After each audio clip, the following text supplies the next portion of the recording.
ओमिमं देवा असपत्नगुं सुवध्वं महते क्षत्राय महते ज्येष्ठ्याय महते जानराज्या इन्द्रसेन्द्रियाय इमममुख्या पुत्रममुख्यै पुत्रमस्यै विषयेक ओमि राजा सोमोऽस्माकं ब्राह्मणानागुं राजा। ओमिमं देवा असपत्नगुं सुवध्वं महते क्षत्राय महते ज्येष्ठ्याय महते जानराज्या इन्द्रसेन्द्रियाय इमममुख्या पुत्रममुख्यै पुत्रमस्यै विषयेक ओमि राजा सोमोऽस्माकं ब्राह्मणानागुं राजा।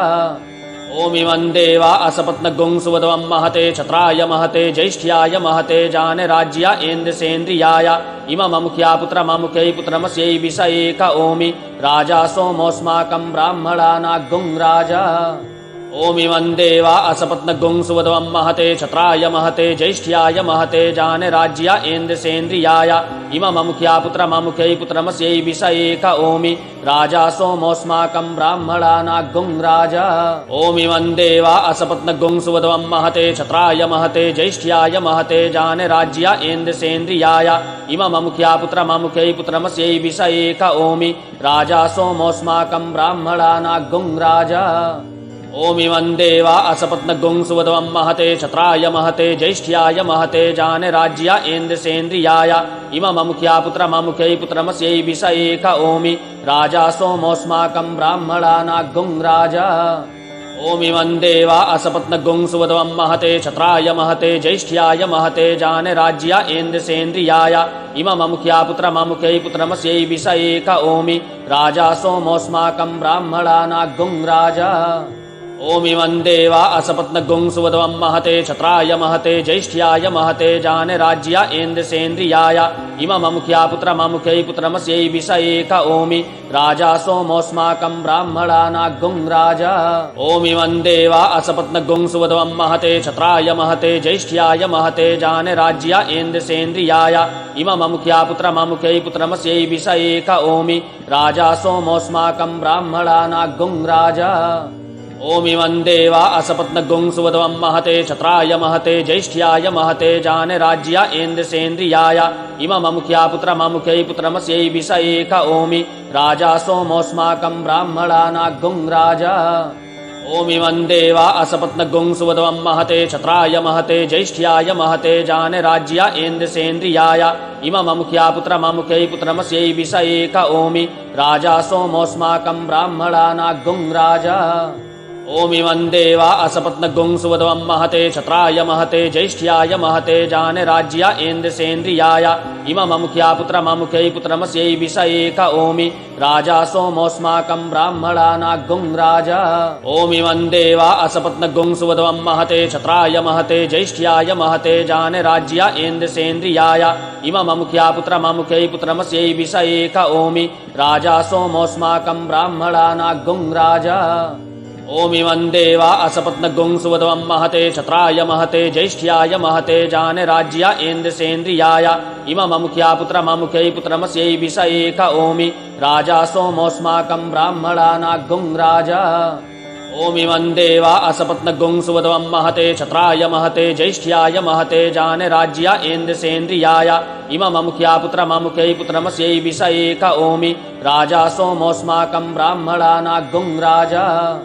ओमिमं देवा असपत्नगुं सुवध्वं महते क्षत्राय महते ज्येष्ठ्याय महते जानराज्या इन्द्रसेन्द्रियाय इमममुख्या पुत्रममुख्यै पुत्रमस्यै विषयेक ओमि राजा सोमोऽस्माकं ब्राह्मणानागुं राजा। ओमिमं देवा असपत्नगुं सुवध्वं महते क्षत्राय महते ज्येष्ठ्याय महते जानराज्या इन्द्रसेन्द्रियाय इमममुख्या पुत्रममुख्यै पुत्रमस्यै विषयेक ओमि राजा सोमोऽस्माकं ब्राह्मणानागुं राजा।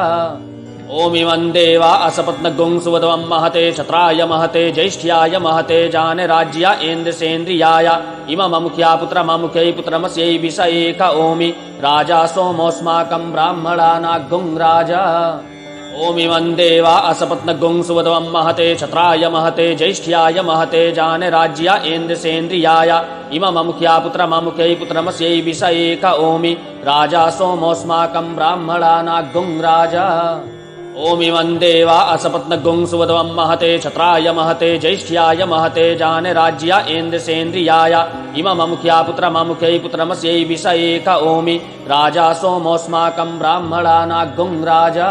ओमिमं देवा असपत्नगुं सुवध्वं महते क्षत्राय महते ज्येष्ठ्याय महते जानेराज्यायेन्द्रसेन्द्रियाय इमममुख्या पुत्रममुख्यै पुत्रमस्यै विषये क ओमि राजा सोमोऽस्माकं ब्राह्मणानाग्गुं राजा। ओमिमं देवा असपत्नगुं सुवध्वं महते क्षत्राय महते ज्येष्ठ्याय महते जानेराज्यायेन्द्रसेन्द्रियाय इमममुख्या पुत्रममुख्यै पुत्रमस्यै विषये क ओमि राजा सोमोऽस्माकं ब्राह्मणानाग्गुं राजा। ओमिमं देवा असपत्नगुं सुवध्वं महते क्षत्राय महते ज्येष्ठ्याय महते जानेराज्यायेन्द्रसेन्द्रियाय इमममुख्या पुत्रममुख्यै पुत्रमस्यै विषये क ओमि राजा सोमोऽस्माकं ब्राह्मणानाग्गुं राजा। ओमिमं देवा असपत्नगुं सुवध्वं महते क्षत्राय महते ज्येष्ठ्याय महते जानेराज्यायेन्द्रसेन्द्रियाय इमममुख्या पुत्रममुख्यै पुत्रमस्यै विषये क ओमि राजा सोमोऽस्माकं ब्राह्मणानाग्गुं राजा। ओमिमं देवा असपत्नगुं सुवध्वं महते क्षत्राय महते ज्येष्ठ्याय महते जानेराज्यायेन्द्रसेन्द्रियाय इमममुख्या पुत्रममुख्यै पुत्रमस्यै विषये क ओमि राजा सोमोऽस्माकं ब्राह्मणानाग्गुं राजा। ओमिमं देवा असपत्नगुं सुवध्वं महते क्षत्राय महते ज्येष्ठ्याय महते जानेराज्यायेन्द्रसेन्द्रियाय इमममुख्या पुत्रममुख्यै पुत्रमस्यै विषये क ओमि राजा सोमोऽस्माकं ब्राह्मणानाग्गुं राजा। ओमिमं देवा असपत्नगुं सुवध्वं महते क्षत्राय महते ज्येष्ठ्याय महते जानेराज्यायेन्द्रसेन्द्रियाय इमममुख्या पुत्रममुख्यै पुत्रमस्यै विषये क ओमि राजा सोमोऽस्माकं ब्राह्मणानाग्गुं राजा।